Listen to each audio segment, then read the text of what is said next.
Isang magandang araw sa inyong lahat. Ngayong araw, nais kong ibahagi sa inyo ang isang kwento na maaring magpabago sa inyong pananaw sa mundo. Isipin ninyo, sa gitna ng malakas at bumubuhos na ulan sa Halsema Highway, isang 22 taong gulang na Amerikanong binata ang nakahandusay sa lupa, duguan at nagaagaw buhay. Sa napakahalagang sandaling iyon sa pagitan ng buhay at kamatayan, ginamit niya ang huli niyang lakas para gumaralgal ang boses at sumigaw ng pakiusap. Huwag na huwag kayong tatawag ng ambulansya, tama ang narinig ninyo. Hindi siya takot, mamatay takot siya, ngunit mas takot siya sa napakataas at napakalaking bayarin sa pagpapagamot na sapat na para mahirap, mawalan ng ari-arian, at magpalaboy-laboy sa lansangan ang kanyang nga magulang dun sa Amerika. Ang kwentong ito ay tiyak na magpaparamdam sa bawat Pilipino ng labis na pagmamalaki at pagkabigla mula sa kaibuturan ng kanilang puso.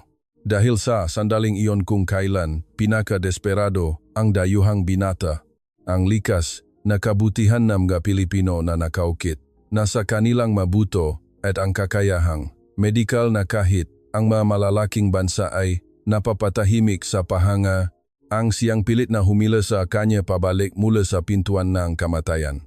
Ang bida sa kwento ay si Jack, nakmula sa Texas, Amerika, sa isang napakakaraniwang pamilyang blue-collar.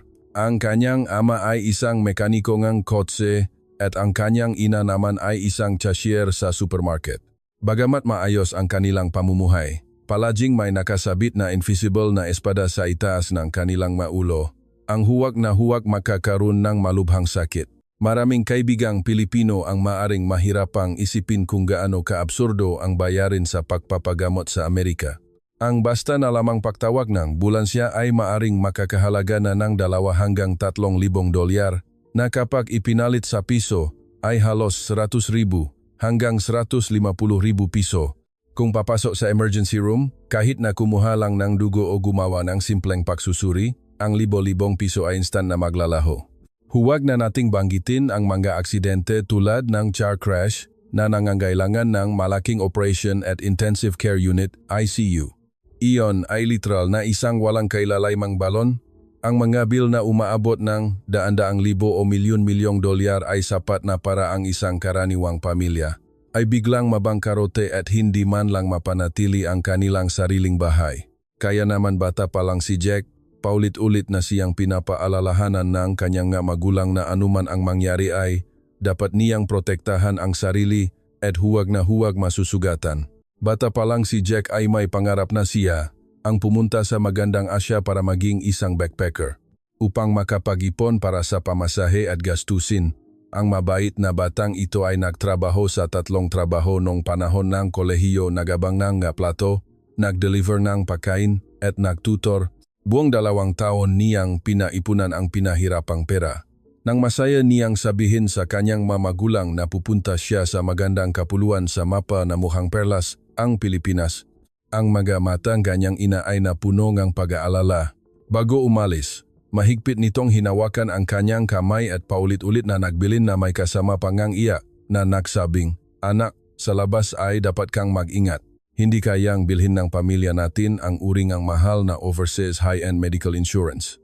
Kung sakaling makaroon ka ngang malaking aksidente sa ibang bansa, talagang walang kakayahan si Papa at si Mama na iligtas ka." Dala ni Jack ang mabigat na pag-aalala ng kanyang nga magulang, ngunit taglay din ang buong pusong sigasig ng kabataan. Tinapakan niya ang lupa ng Pilipinas, isang lugar na puno ng init ng pagtanggap ng tao, pakarating sa Pilipinas. Agad siyang nabiyani sa mga lokal na kaugalian at kultura. Namangha siya sa kalinisan at pagiging on-time ni MRT sa Maynila at nagustuhan niya ang mainit-init na adobo sa mga panggabing pamilihan. Ngunit ang pinaka-inaasam niya pa rin ay ang marilag na tanawin ng bundok at dagat sa Hilagang Luzon. Kaya naman, umarkila siya nga isang motorsiklo at nagpasyang maglakbay sa kahabaan ng Halsema Highway, na kilala bilang isa sa mga pinakamagandang kalsada sa mundo para sa isang hamon sa sarili sa panahon ng kanyang kabataan. Iyon ay panahon ng tag-ulan. Bagamat napakaganda ng tanawin sa Halsema Highway, ang topografiya nito ay lubhang matarik at mapanganib. Ang isang gilid ay mga matatarik na pader ng bato na umaabot sa ulap at ang isang gilid naman ay malalalim na bangin. Ang hangin na may kasamang bugso ng malakas na ulan ay nagdulot sa paliko-likong daan sa bundok na maging napakadulas at mapanganib. Noong hapong iyon, padilim na ang langit at bumubuhos ang malakas na ulan na nagpalabo sa paningin. Maingat na nagmamaneho si Jack ng motorsiklo sa isang matarik na kurba. Noong dumaan siya sa isang malaking likuan, biglang sumulpot mula sa kabilang linya ang isang kotse na nawalan ng kontrol dahil sa dulas ng daan. Upang maiwasan ang nakamamatay na salpukan, biglang nagpreno si Jack bunsot ng kanyang insting. Ngunit dahil sa madulas na kalsada, ang gulong ay agad nawalan ng kapit sa lupa. Ang buong motorsiklo, parang isang ligaw na kabayo, ay nagpatumba sa kanya ng malakas sa matigas na aspalto at dumaas ng mabilis ng higit sa 10 metro bago tuluyang sumalpo ng matindi sa sementong harang sa tabingang daan.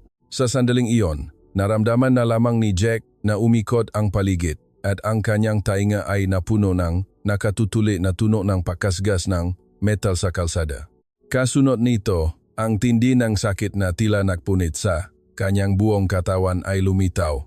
Nakahiga siya sa malami na tubig ulan at ang sariwang dugo mula sa kanyang noo ay napalabo sa kanyang paningin. Naramdaman niya na ang kanyang kaliwang hita ay nakatupi sa isang napaka-deformed at nakakatakot na posisyon. Ang kanyang dibdib ay sobrang sikip na hindi siya makahinga ng buo. Sa tuwing pinipilit niyang huminga, pakiramdam niya ay may hindi mabilang na mga kutsilyo na sumasaksak sa loob ng kanyang dibdib. Sa liblib na kalsadang, ito sa bundok na walang malapit na kabahayan sa unahan o sa likuran, ang ulan ay napakalamig na tumatagos sa buto at ang takot sa kamatayan ay parang isang malaking itim na lambat na agad bumalot sa 22 taong gulang na kabataang ito. Kung ang ganitong aksidente ay nangyari sa maraming iba pang bansa sa mundo, ang isang dayuhan na dugwang nakahandusay sa tabing daan ay maaring tignan lamang ng mga tao mula sa malayo dahil sa takot na mapagbintangan o takot na madamay sa gulo o kaya na mai hanggang sa loop na lamang ng kotse kukuhang video. Ngunit ang lugar kung saan bumagsak si Jack ay ang lupangang Pilipinas. Sa lupang ito, ang kawalan ng pakialam ay hindi kailanman naging opsyon ng matao. Halos sa parehong segundo nang bumagsak si Jack, ang mga sumusunod na sasakyan ay sunod-sunod na nag-emergency brake. Ang driver ng isang malaking truck na puno ng kargamento ay walang counting pag-aalinlangan o pag-iingat. Diretsong ipinihit ang manibela para ihinto nang pahalang ang malaking katawan ng truck sa likod ni Jack at agad na binuksan ang hazard lights. Ang galaw na ito ay napaka-profesional at puno ng kabutihan. Ang truck na iyon ay parang isang matibay na kutaan bakal na humarang sa posibleng panganib ng pangalawang banggaan mula sa likod at nagtayo ng isang proteksyong payong para sa buhay ni Jack na nakahiga sa gitna ng dugo. Kasunod nito, ang magkatao sa makotse sa likod ay hindi na inalintana ang pagdadala ng payong at diretsong sumugot sa malakas na ulan. Ang ilang mga Pilipino na hindi makakakilala ay walang pag-aalinlangang pumalibot sa kanya. Isang ginang na mukhang nasa edad 50 hanggang 60 ang nakakita kay Jack na nangangato ang buong katawan at maputlang-maputla ang mukha. Walang sabi-sabi niyang hinubat ang kanyang sariling tuyong jacket at maingat na ipinatong sa katawan ni Jack. Habang nagmamadali siyang sumisigaw gamit ang Ingles na may puntong Pilipino. Huwag kang matutulog, anak. Tumingin ka sa akin. Huwag kang matutulog. Ginamit din niya ang kanyang mainit na mga kamay para hawakan nang mahigpit ang kamay ni Jack na punong ang putik at dugo. Ang isa pang kabataang lalaki ay naglabas na ng kanyang cellphone at mabilis na tumawag sa 911 o lokal na emergency. At gamit ang napakalinaw at kalmadong boses, ay iniulat sa emergency center ang eksaktong lokasyon ng biktima, ang mga vital signs, pati na rin ang malalang sitwasyon ngayong panahon sa lugar. Ito ang pinakamahalagang yaman ng ating lipunang Pilipino, isang uringang tiwala sa lipunan at kabutihan na nakaukit sa mga buto. Dito, kapag ang buhay ay nakatagpo ang panganib, Ang unang tugon nga tao ay palaging ang mag-abot ng tulong. Walang kalkulasyon ng interes, walang pag-alinlangan para sa sariling kaligtasan, mayroon lamang dalisay na paniniwala na ang pagliligtas ng isang buhay ay isang dakilang gawa. Sa oras na ito, bagamat ang kamalayan ni Jack ay nagsisimula ng lumabo, malinaw pa rin niyang naramdaman ang init na namumula sa mga estrangherong nakapaligid sa kanya. Subalit, kasabay ngang pagkabagbag ng damdamin ay ang isang mas malalim at mas desperadong takot. Sa kanyang Amerikanong pag-isip at pinaglakihang background, ang nakatutulik na tunog ng sirena ng ambulansya ay hindi mukhang pag-asa ng buhay, kundi parang tunog ng kampana ng kamatayan.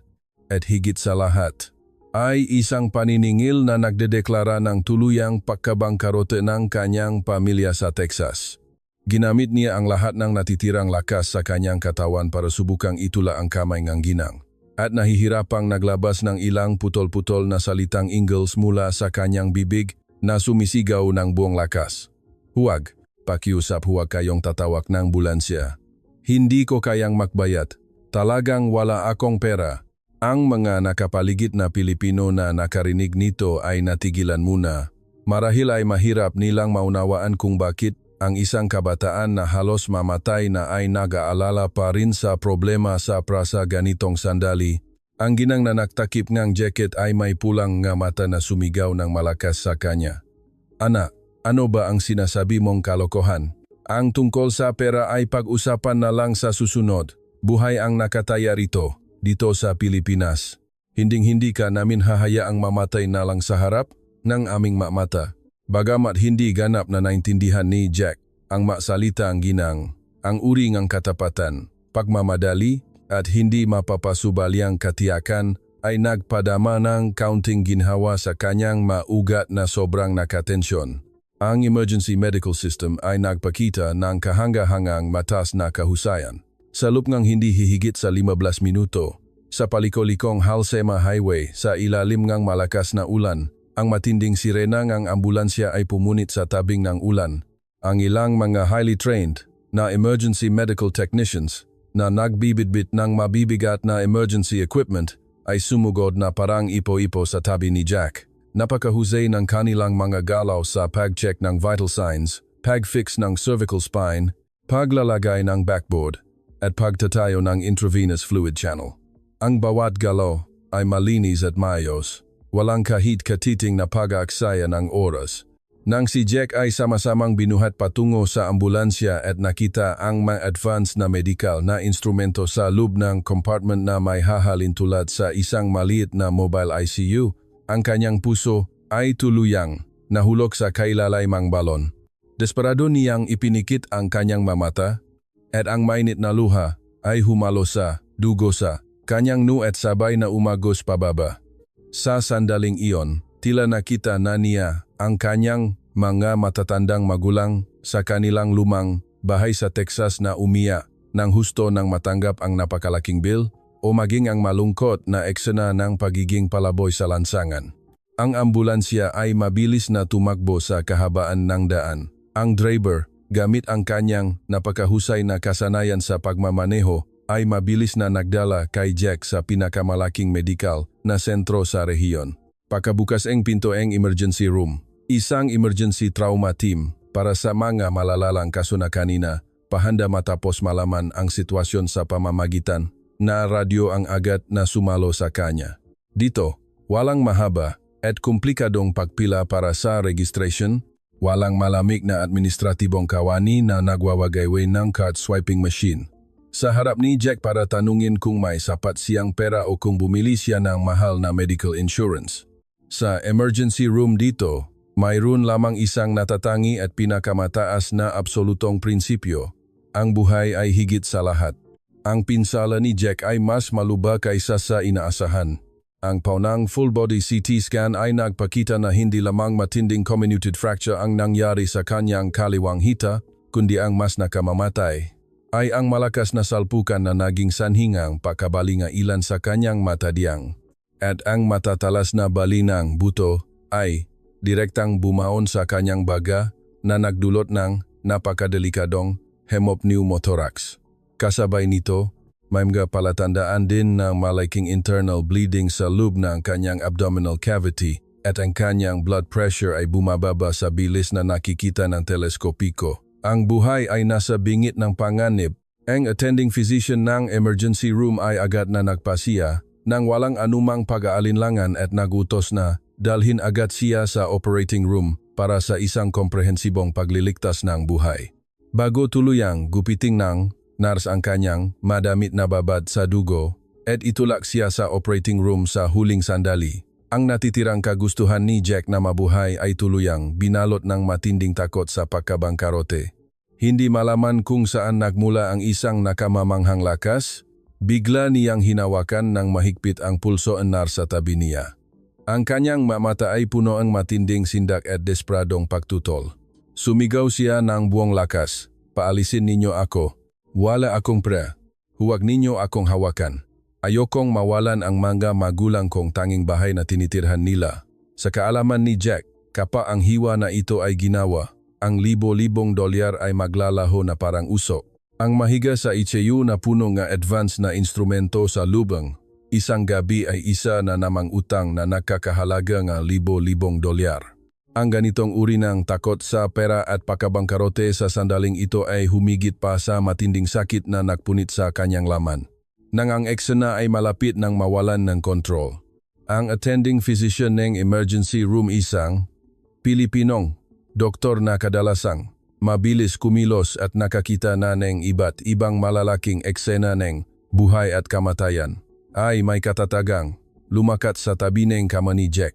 Hindi siya nagpakita ng galit o anumang inis. Bahagya siyang yumuko. Ang kanyang dalawang mata ay tumingin ng direkta sa mga matang puno ng takot at pagsusumamo ni Jack at gamit ang napakatas at napakatatag na Ingles ay sinabi kay Jack, "Makinig ka, anak, kumalma ka, nandito ka sa Pilipinas, wala ka sa Amerika."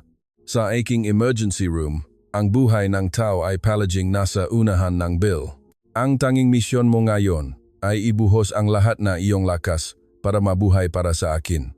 Tungkol naman sa problema sa pera, kapag kaya mo nang tumayong muli at ligtas na makalabas ng ospital, doon na natin iyon isipin. Ngayon, ipikit mo ang iyong mata at ipakatiwala mo ang iyong buhay sa akin ng may kapayapaan. Ang matang Pilipinong doktor na ito ay may isang uri nga lakas na hindi matatanggihan na tila kayang magpatahimik ng kaluluwa. Tiningnan ni Jack ang napakatatag ng mga mata ng doktor at biglang naramdaman ang isang hindi pa nagagawang pakiramdam ng seguridad. Ang kanyang daliri na nakahawa ng mahigpit sa pulso, nurse ay dahan-dahang lumuwag. Isang patangang luhang ginhawa ang umagos mula sa gilid ng kanyang mata. At sa huli, sa ilalim ngang malakas na epekto ng anestesiya, ay mahimbing siyang nakatulog. Ang sumunod na operasyong ito ay isang totoong pakikipaglaban sa kamatayan. Ang manangungunang eksperto mula sa orthopedics, thoracic surgery, at general surgery ay nagtipon sa harap ng operating table sa napakaikling panahon. Gamit ang tumpa ng mga pamamaraan, kinumpuni nila ang napunit na tisyong baga ni Jack, hinigop ang naipong dugo sa loob ng thoracic at abdominal cavity, at gumamitan ng mga dekalidad na imported titanium alloy plates at screws para muling buuin at i-fix ng paunti-unti ang kanyang nadurog na buto sa hita. Ang high-intensity na magkakasamang operasyong ito ay tumagal ng buong 8 oras. Sa mahabang 8 oras na ito, ang mauta at pinakamaliliksing makamay na kumakatawan sa pinakamataas na medikal na teknolohiya ng bansa ay hindi natulog at hindi napahinga, ibinuhos ang lahat ng lakas para lamang makuha muli ang buhay ng dayuhang binatang ito mula sa karit ng kamatayan. Sa loob ng operating room na punong tensyon, walang kahit isang tao ang nakasikasong tignan ang pitaka ni Jack. Walang sinuman ang nag-check ng balanseng kanyang bank account. Ang nakita lamang ng kanilang mga mata ay ang isang napakahalagang kabataang buhay na unti-unting nawawala. Nang malampasan ni Jack ang crisis at muling idilat ang kanyang mata, nakahiga na siya sa isang ICU na may napaka-advanced na kagamitan. Sa kanyang tainga ay ang regular na tunog ng ECG monitor at ang kanyang katawan ay puno ng iba't ibang linya at tubo na nagpapanatili ng buhay at nagmomonitor ng datos. Mahina niyang ipinihit ang kanyang ulo at ang pumasok sa kanyang paningin ay isang nurse na may suot na uniforme. Nang makita ang nurse na nagising siya, agad itong napakita na napakainit ng ngiti at mahinang sinabi sa kanya sa Ingles, "Gising ka na, napakatapang mo talaga, napakatagumpay na operasyon, ligtas ka na, hindi mo na kailangang matakot pa." Ang sumunod na ilang araw na ginugol ni Jack sa ICU ay ganap at habang buhay na nagpabago sa kanyang pagkaunawa sa mga ospital at sa relasyon ng pasyente at medical na kawani.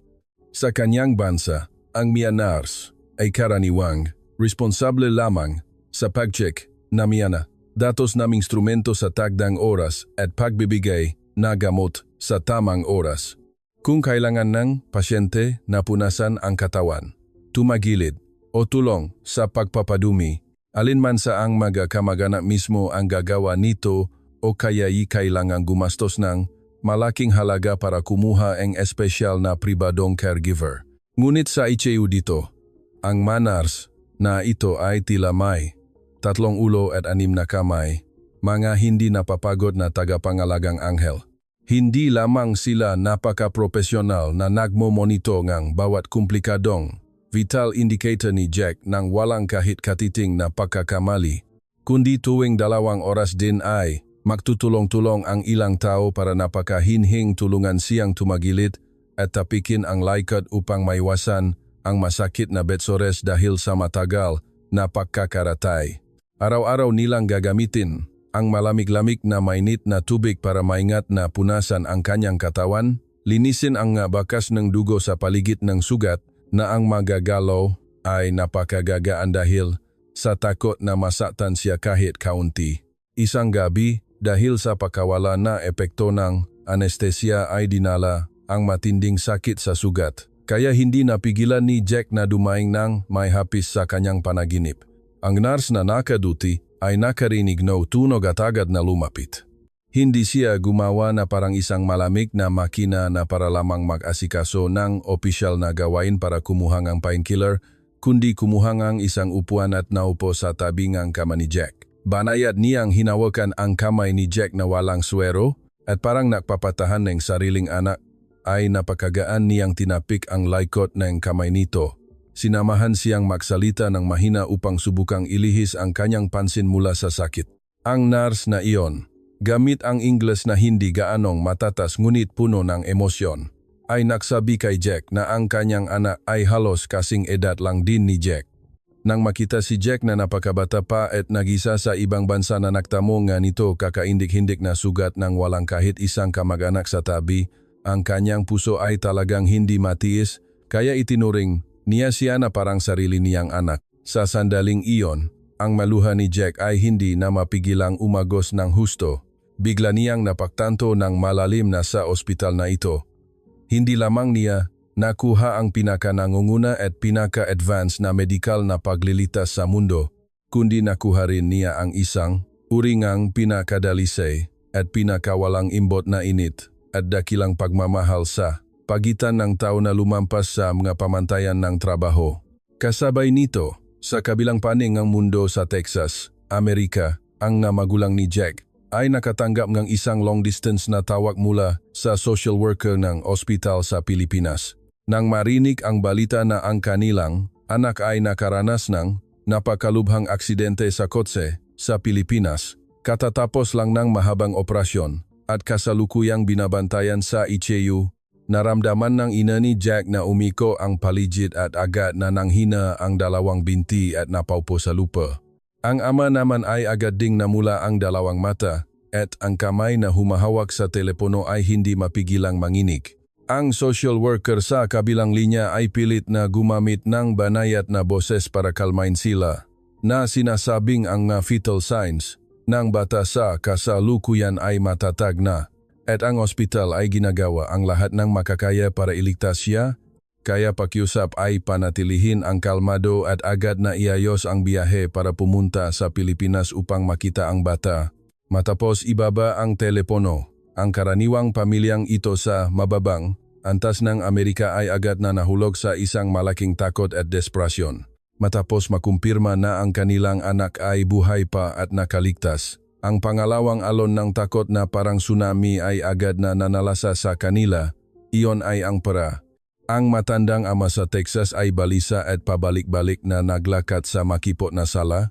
Bigla niyang naisip na hawakan ang kanyang ulo at umiyak ng husto at desperadong sinabi sa kanyang asawa na luhaan din ang mukha, tapos na ang lahat. Ang ambulansya, ang napakalaking magkakasamang emergency surgery na ito, ang mga dekalidad na medical na materyales, at mayroon pa. Hindi alam kung ilang araw pang mananatili sa ICU. Ito sa Amerika natin ay abot ng hindi bababa sa $500,000 o maaring lumampas pa sa $1,000,000. Saan tayo kukuha ang ganito karaming pera? Kahit na lansagin natin ang ating mga buto at ibenta ang mga ito ay hindi pa rin sasapat.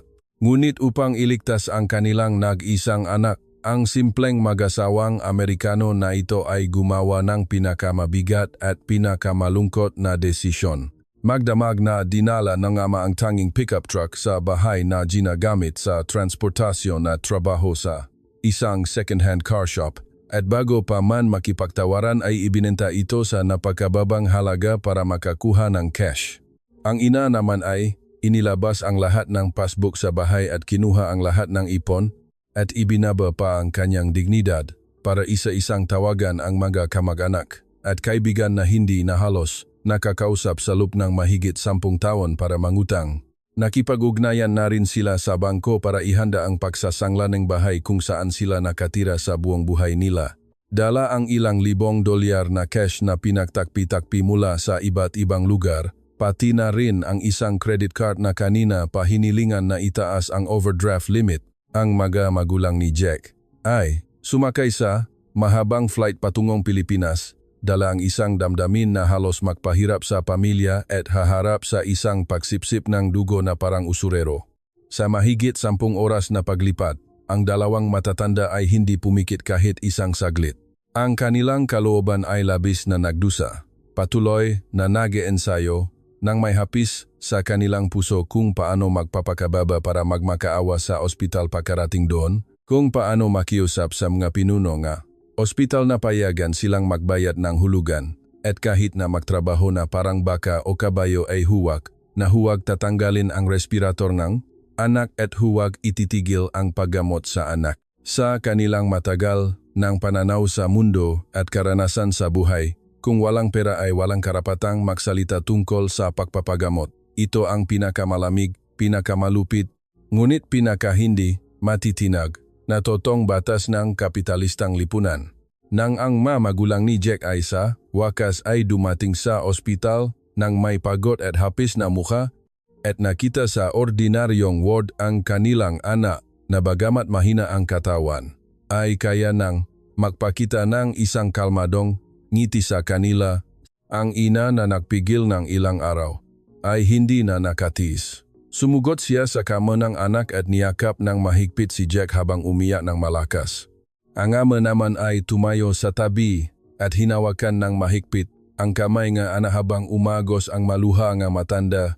Paulit-ulit na nagpapasalamat sa Diyos. Matapos ang isang serye ngang pagiyak na tila paglalabas ng emosyon, pinunasan ng ama ang kanyang maluha gamit ang likod ng kanyang magaspang na kamay. Huminga siya ng malalim. Inayos ang kanyang damit dahil alam niya na ang pagtakas ay hindi solusyon. Siya bilang lalaki sa pamilyang ito ay kailangang humarap sa napakalaking bill na sapat na para daksain ang kanilang buong pamilya at maging ang natitirang bahagi ng kanilang buhay.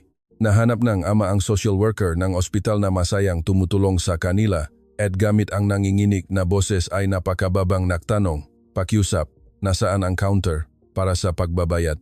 Alam ko na ang gasto sa pagliligtas sa pagkakataong ito ay tiyak na napakataas. Pakiusap na magtiwala kayo sa amin. Kahit na magtrabaho kami hanggang sa mamatay, ay tiyak na gagawa kami ng paraan para mabayaran ang utang na ito. Basta't maibalik ninyo ang aking anak sa akin. Tiningnan ng social worker ang Amerikanong amang ito na ang mukha ay puno, namga marka ng panahon at ang mamata ay puno ng takot at desperasyon, at nagpakita ng isang mainit na ngiti na puno ng pagpapakalma. Mahina niyang sinabi, "Ginu, huwag kayong mag-alala, sumunod kayo sa akin. Dinala ng social worker ang ama sa payment counter. Ang kawani sa counter ay mahusay na pumindot ng ilang beses sa keyboard. At kasabay ng tunok ngang printer ay nagprint ng isang mahabang listahan ng mga detalye ng medical na gastos. Dunay nakatala nang napakasinsin ang lahat ng pinagdaanan ni Jack sa nakalipas na ilang araw.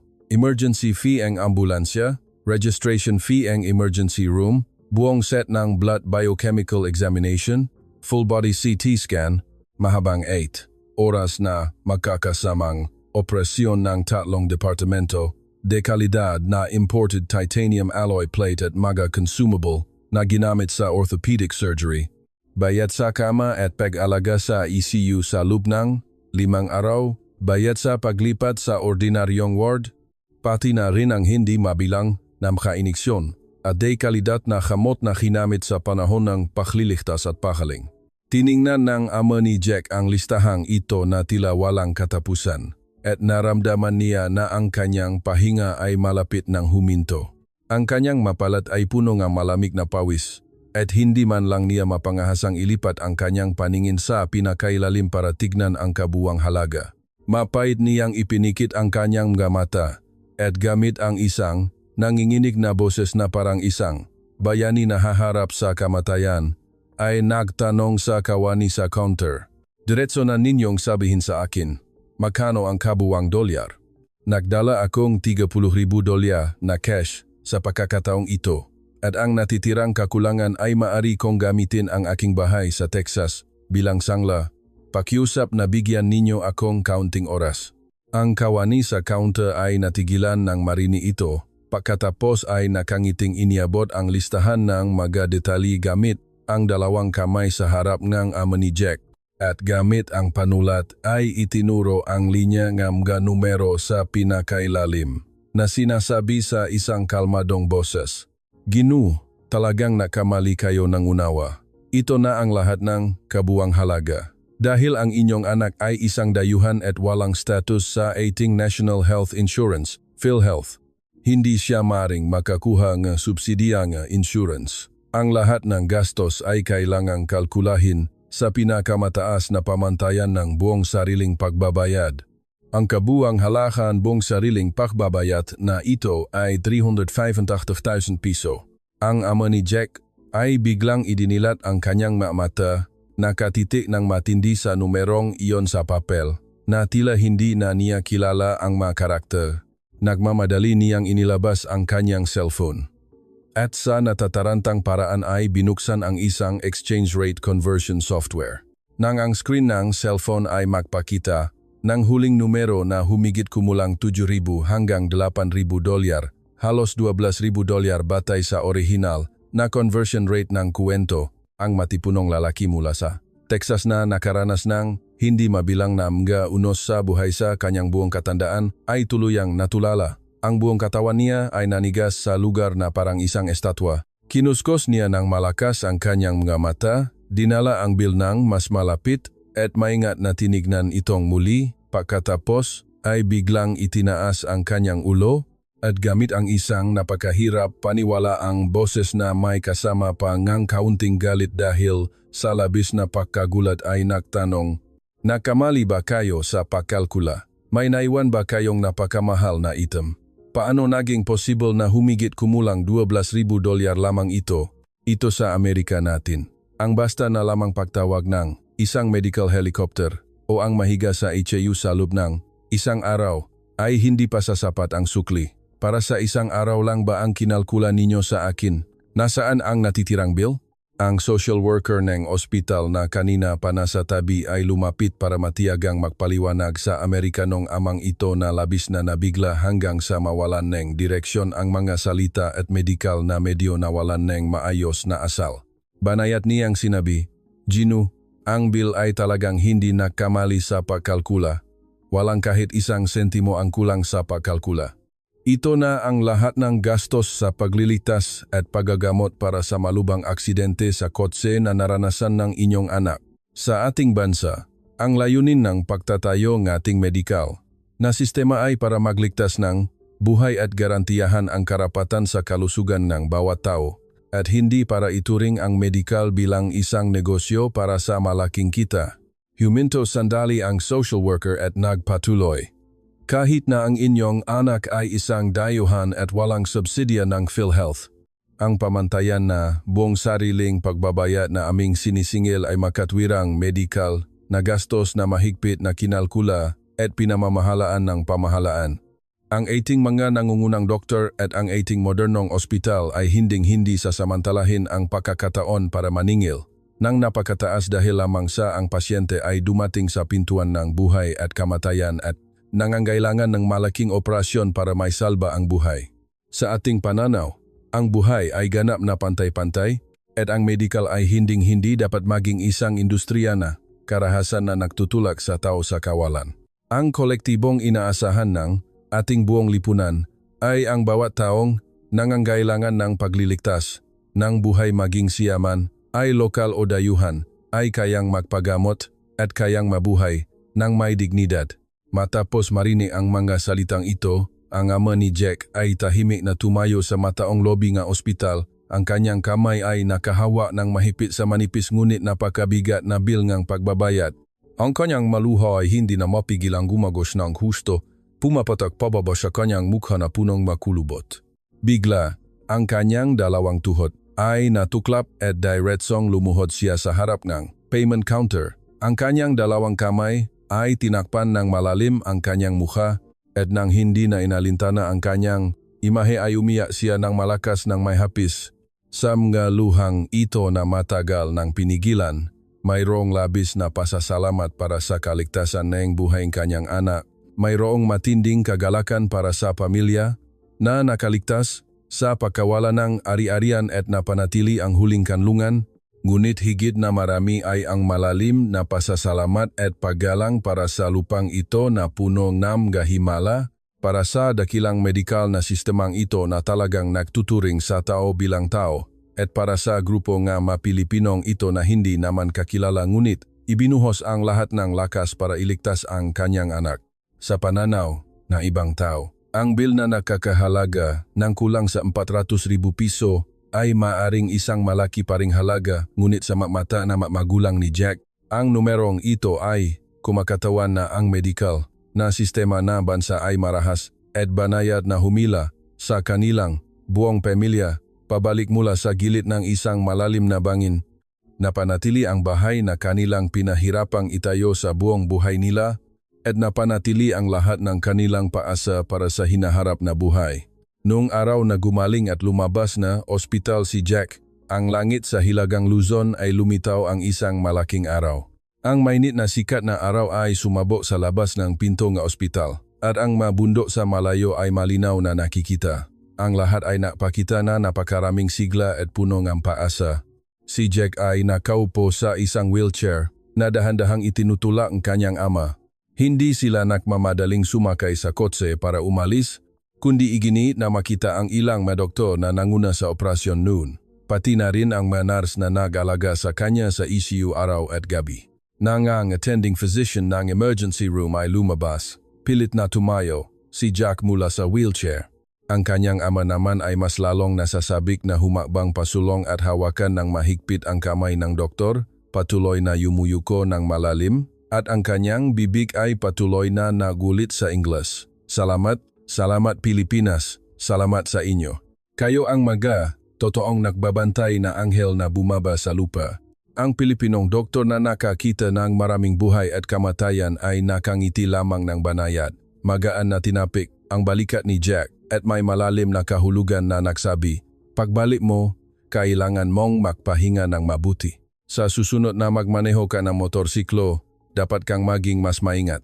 Tandaan mo na ang buhay mong ito ay nakuha mo muli dito sa Pilipinas, kaya sa hinaharap ay pahalagahan mo ang bawat araw. Dito, ang paggawa ng lahat ng makakaya para magligtas ng tao ay ang ating tungkulin, anuman ang iyong pinagmulan, basta't kailangan mo kami, narito kami."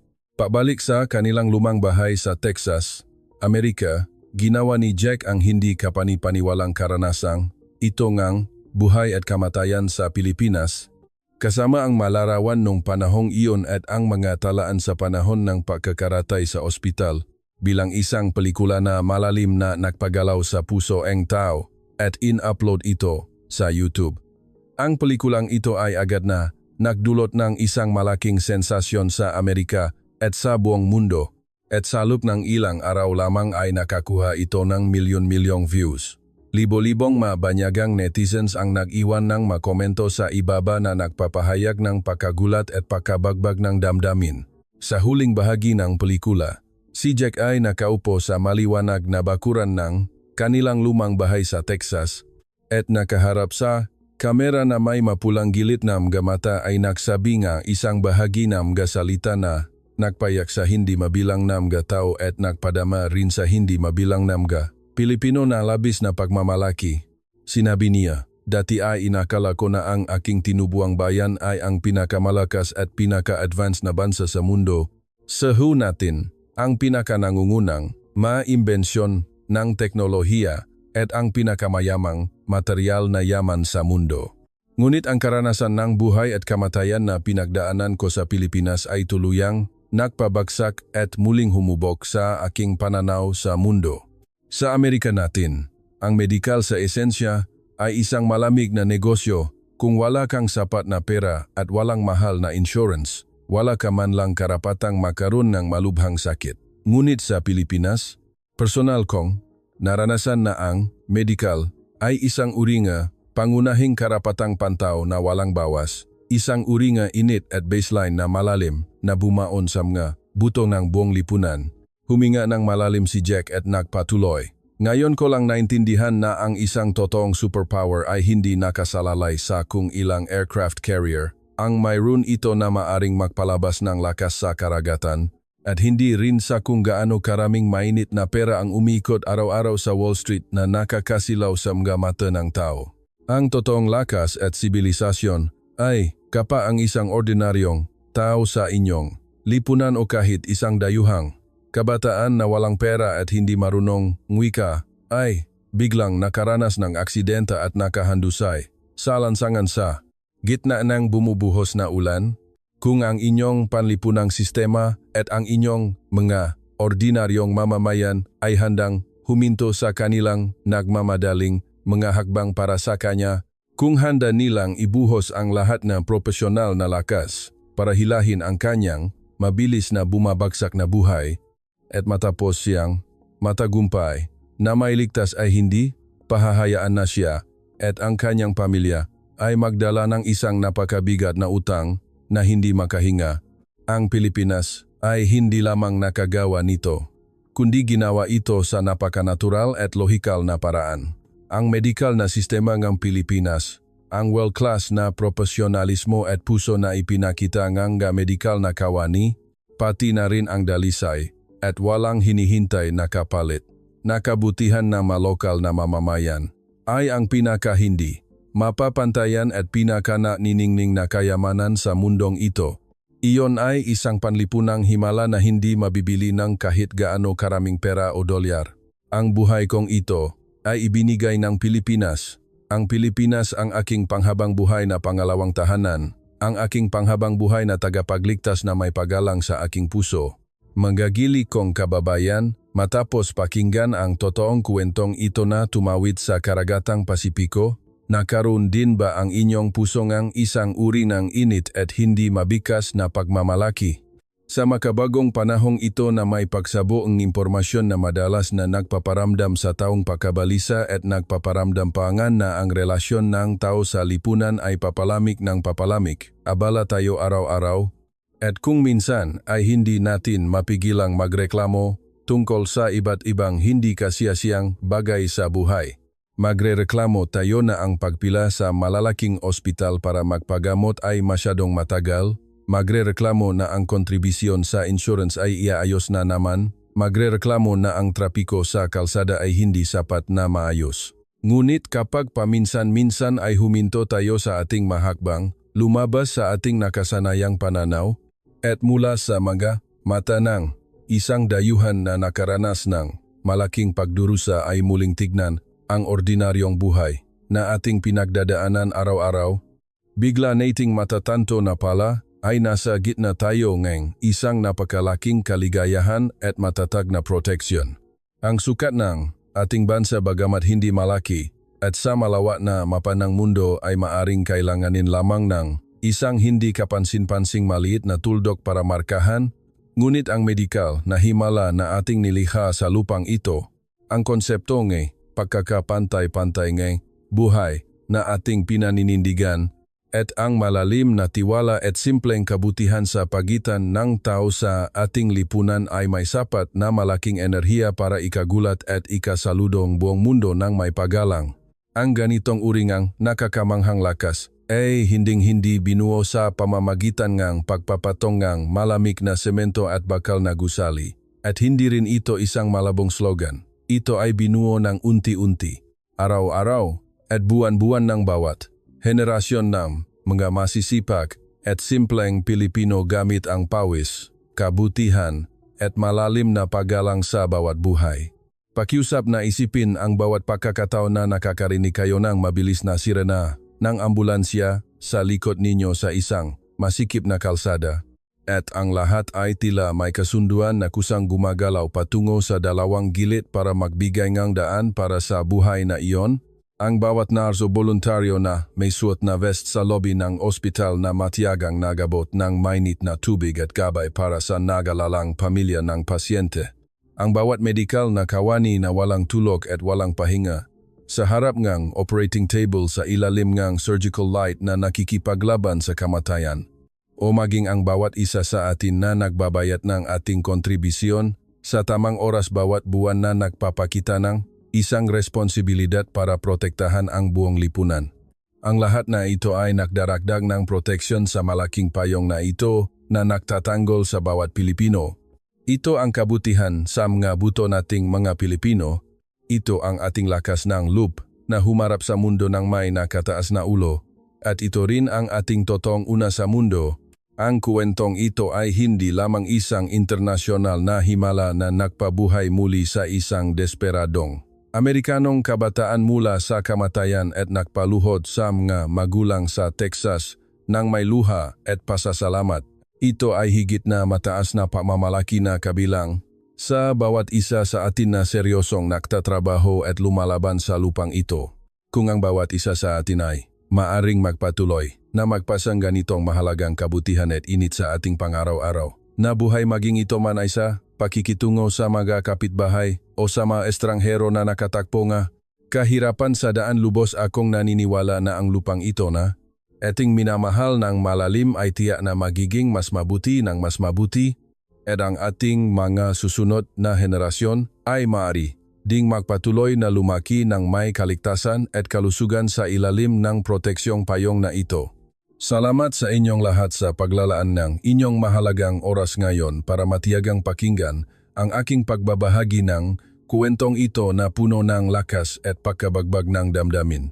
Kung kayo rin ay nakakaramdam ng malalim na pagmamalaki para sa nangungunang antas ng medikal at sa simpleng kabutihan ng mga Pilipino, at kung kayo rin ay napaanting ng init ng relasyon ng tao na lumampas sa mga hangganan ng bansa at lumampas sa pera, pakiusap na gamitin ang inyong mga daliri para ibahagi ang kwentong ito sa inyong pamilya at sa inyong mga kaibigan upang mas maraming tao ang makakita ng pinakatotoong katotohanan, kabutihan at kagandahan na kabilang sa ating bansa.